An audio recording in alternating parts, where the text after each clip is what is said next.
Herkese merhabalar arkadaşlar. Yeni bir videodan, yeni bir anlatıdan merhabalar. Konuya geçmeden önce kısaca bir anlatıda bulunacağım. Söyleyeceğim kısaca. Ben bu videoyu zamanında bir kez daha çekmiştim. E, Dostlar. E, O yüzden hani konuya elimde var. Hani o yüzden yazmadan söyleyeceğim, anlatacağım. Neyse konuya geçelim dostlar. Konunun başlığı çoklu arkadaşlık iyi midir? Veya bir insanın arkadaş ortamında çok insanla arkadaş olması zararlı mıdır? Bu bence belli başlı durumda mantıklıdır. Belli başlı durumda da değildir. Çünkü çoğu kişi şunu bilmiyor. Gerçekten e, bence çoklu arkadaşlık 2'den sonrası enzem hiç iyi olmuyor. Hiç enzem olmuyor. Çünkü dostlar niye diye sorarsanız şu yüzden. Şimdi taklavalli örneği diyelim. Adı üstünde taklavalli örneği dediğimiz zaman nedir biliyor musun? İki kişiyle oyun. Sensin bir de yanına aldığın ikinci bir arkadaş. Üçüncüye yer yok. 2'den sonra sıçar. Çünkü hayat da 2 kişiliktir dostlar. Veya bazı zaman için tek kişiliktir. Ama daha sonrası için arkadaş edinirseniz veya uzun süre bir arkadaşlık edindiyseniz e, birinden birini çıkarmak zorunda kalırsınız. Ya onu taklavalli örneği. Ahmet Mehmet'e diyor ki gel oynayalım. Mehmet'in de Salih diye arkadaşı var. Salih de diyor ki gel taklavalli de oynayalım. E, Mehmet'in zaten planı Ahmet'le oynamaktı. Onu geriye atacak. E, O biri diyecek ki sen benimle oynadın ama onu alamadın.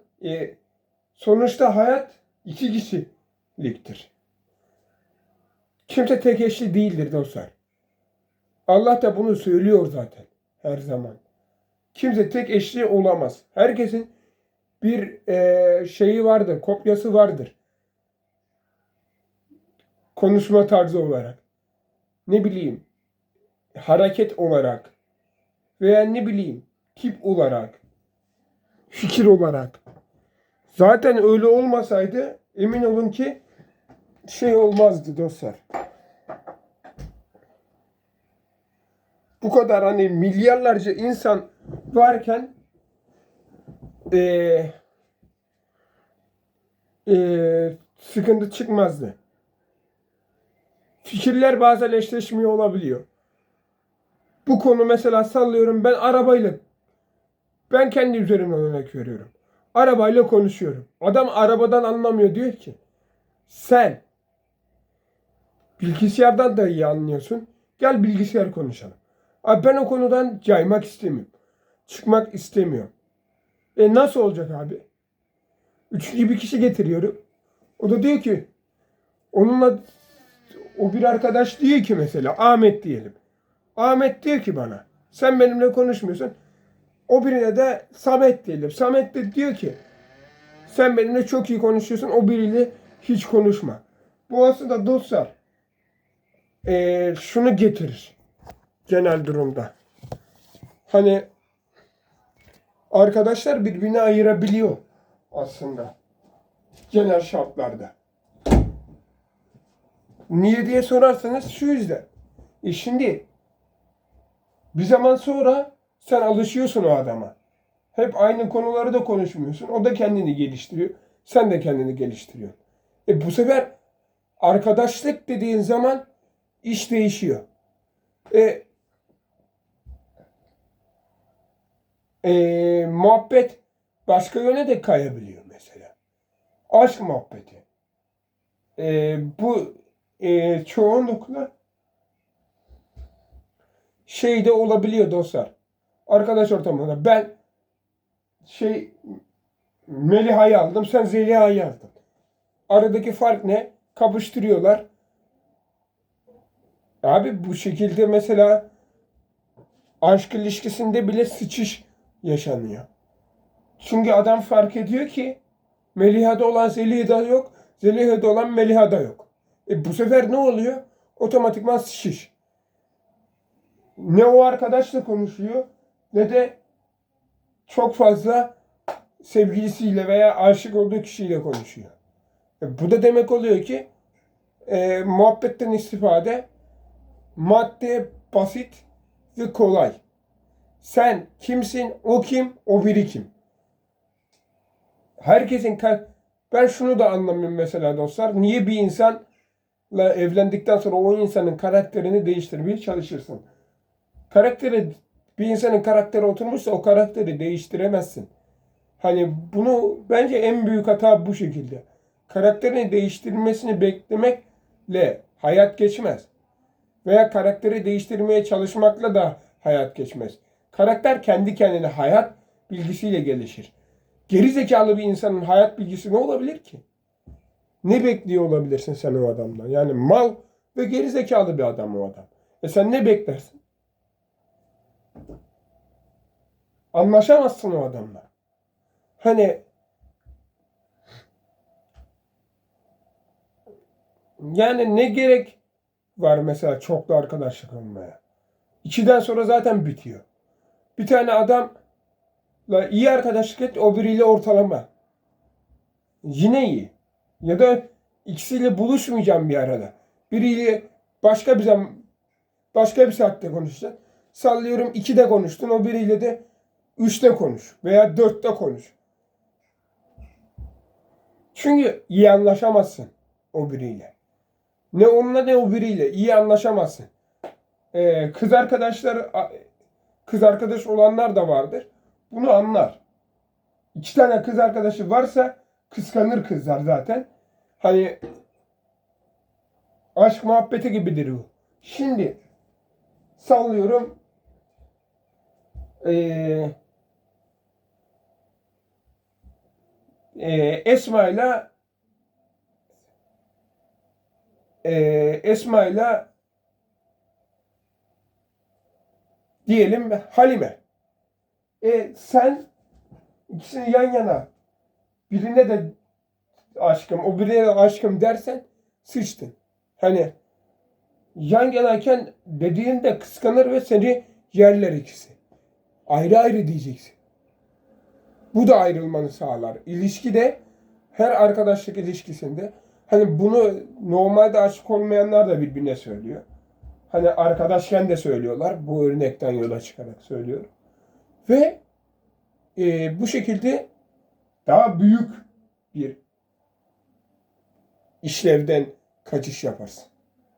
Çok fazla arkadaş olmaması lazım bir insanın. Yani bir de şöyle bir şey var. Senin hakkında ne anlattıklarını, birbirlerine ne anlattıklarını da bilmiyorsun. Birine iyi bir şey söylemişsindir, o gider onu kötü bir şeymiş gibi o birine söyler. Bu sefer kulaktan kulağa böyle dolanır sana girer. Ve ne olur? Daha da kötü olur. Senin iyi dediğini o adam kötü anlayıp kötü anlatıp daha da kötü bir yola sokabilir. Ondan sonra bütün herkesle ilgi bağını kesersin. Daha mantıklı abi. Niye diye sorarsınız. Öyle insanlardan hayır gelmez. Senin anlattığını kötü anlayıp daha kötü anlatıp daha da kötüsüne yol açabilecek bir insanla olmaman lazım. Zaten önerilerle yaşıyoruz. Zaten zorluklarla yaşıyoruz. Şu 3 günlük dünyada affedersin. Milletin bir yerini yalamaya değer mi? Gidene de gitti. Hoş gitti. Hayırlı olsun demek düşer. Yani bu şekilde olması lazım. Hani rahat kafa olması lazım. Psikopatlaşmaya gerek yok. Ailenden biri ölmedi sonuçta. O arkadaş da giderdi gelirdi 3 günlük dünya. Sen hatırlamazsın onun olduğunu veya o seni hatırlamaz. Ne kadar ki mesela bazı insanların hayatında yaşanmışlık, etki. Öğreniyorsun ama öğrendiğin kadar yaşamıyorsun aslında. Bunu kimse fark etmiyor. O yüzden çok arkadaş edinmek zarardır.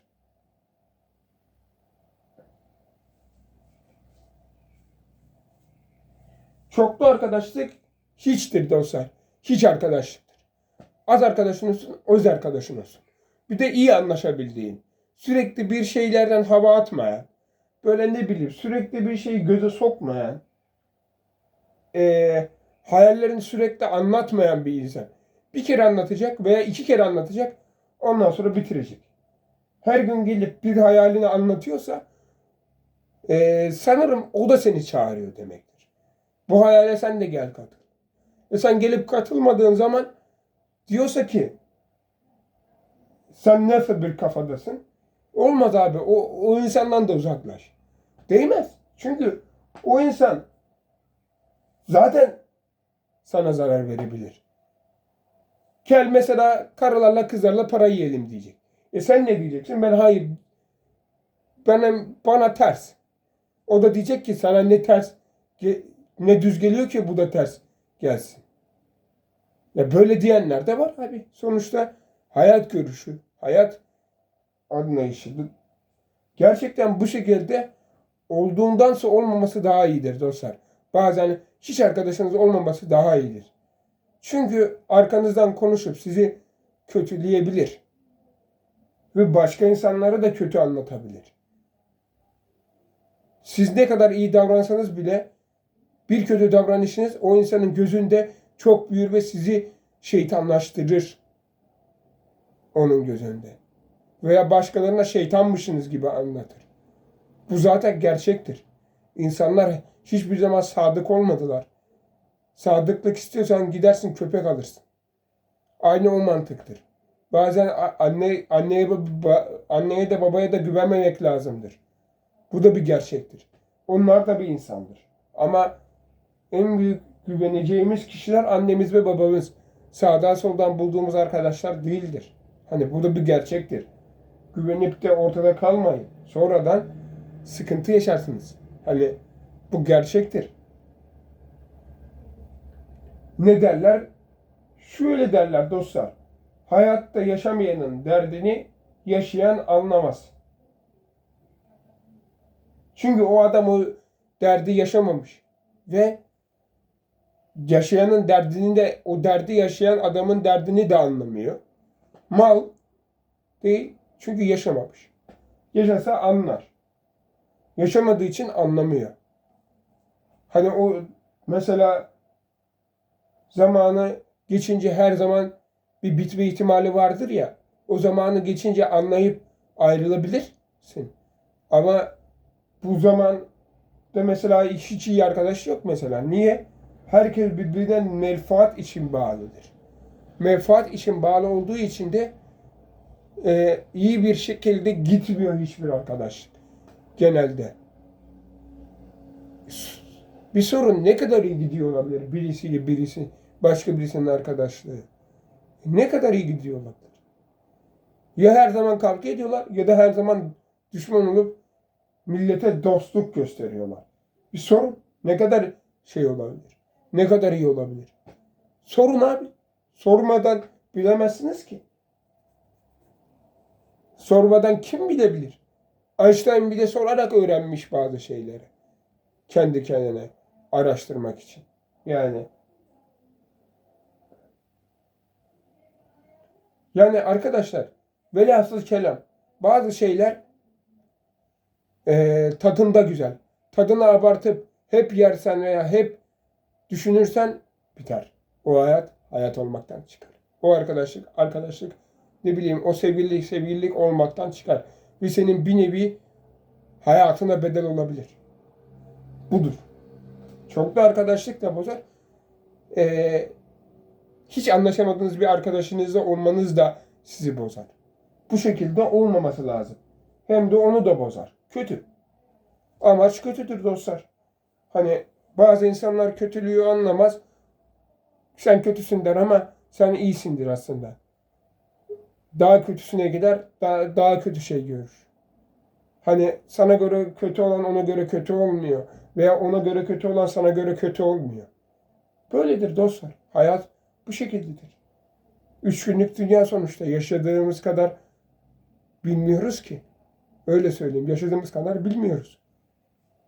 Ne yazık ki. Görüşmek üzere. Bay bay. Like atıp yorum atmayı unutmayınız.